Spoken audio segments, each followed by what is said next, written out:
So this is the thing now. Before I start, I want to be honest here and say I'm not comfortable doing solo commentary. In fact, it's the first time I'm doing it on this channel. I've obviously spoken to the team on videos on regular occasion, but I haven't really done something like this. So I want to apologize in advance if my pronunciation or commentary in general isn't what you were hoping for, but I want to give it a shot anyway. I want to mention first already, when I saw this shot, I did not expect this to be Splatoon 3. I expected it to be some random game that I have no interest in, but man, I was proven wrong about that. I'm not gonna go into the hairstyles and other customizations you can do, mostly because I'm a competitive player, so I'm more interested in the core mechanics of how the game works and all the stuff they added or changed. But I do want to say that already it looks really nice and I'm definitely trying some of these out. But there's already so much to talk about. Especially this little buddy here, like, yes, someone who plays both Samurón and ranked modes competitively. I'm really curious to see what this is about. Because there's a lot of questions I have about this. Is Samurón even a thing anymore? I do hope it still is. For a big reason, that's because I imagine that Nintendo could easily make Samurón a lot better than it is right now. If there's one thing clear, is that Nintendo definitely understands the game. If you look, for example, from Splatoon 1 to Splatoon 2, it's a massive improvement. I imagine if they had another shot at Samurón, they could easily make it so much better as well. The Samurón was still the first time they did it in Splatoon 2.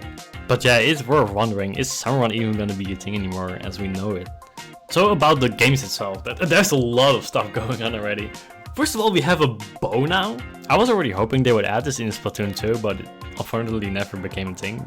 But apparently it still is now in Splatoon 3, which is really nice to see. And just like other weapons, I imagine it's gonna be a weapon class on its own. It's probably not just gonna be one bow that you can pick, it's probably gonna be a large selection. Just like with charters, you can take the Eliter or you can take Goodjuber for the charge hold. Which, don't take Goodjuber by the way, please, thank you. But how exactly this weapon works, I'm not too sure yet. I can see it shoots 3 arrows or however you want to call them, but how exactly it functions, that's still up to debate, I guess. I'm hoping even more that this is a weapon that you could charge, and depending on how long you charge it for, it determines how far the bullets go. There aren't many weapons in Splatoon either that have that kind of mechanic, so that could definitely make some games really interesting having that option. For charters, I'm also curious what they might do to it. I'm assuming it's gonna be mostly the same. They will probably keep the charge hold. Most of the stats are gonna be the same, I imagine. But I am curious if they might change some things. Because one thing that does bother me is that right now in Splatoon 2, Eliter is not in a great spot. Sure, you can take it and it's gonna be somewhat fine. Especially Japan does pick it in Splatoon a lot still, but it's obviously not as good as it used to be. Something that could easily make the Elite better is having partial charge available like it used to have in Splatoon 1. But I would be surprised if they add that, because that might take it a bit too far. And yeah, apparently choosing your spawn point is now a thing, which I absolutely love to see. You do still see the old spawn points, but I wonder if that's more just a remnant of how things used to be before chaos took over. But as you can see, it's literally taped off, and even just nails sitting into the carpet or whatever it is. I might be wrong here, but I'm not sure if it's gonna be even used at all in the games. I'm also curious how limited choosing your spawn point is. Because depending on how limited it is, this could give some interesting options for maps. Imagine, for example, Camp Triggerfish, where you generally have 2 people going mid and 2 going to the right. If you could just take the option to just straight up fire yourself to the right side of the map, just make it that much faster, this could be really interesting.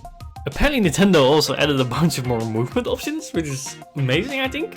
Like, look at this, it's doing a backflip or something, or I don't even know what to call this, like just dashing back insanely quick. And this guy too, just going up the wall and just absolutely destroying this person here. I am curious to what some of the cooldowns are exactly. Because you can, for example, see that while you can move up quickly to a wall, it does make you slightly vulnerable, because it doesn't seem like you can move for a bit while you do that. In Splatoon 2, you usually just spam B to swim faster up the wall and latch cancel once you get up there to go up the platform as fast as you can.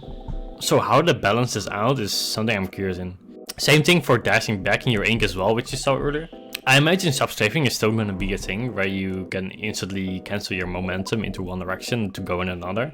But the new movement we saw seems to offer some options we didn't have before, so I'm again curious how it's gonna relate to what we already can do and which option might be better in some cases.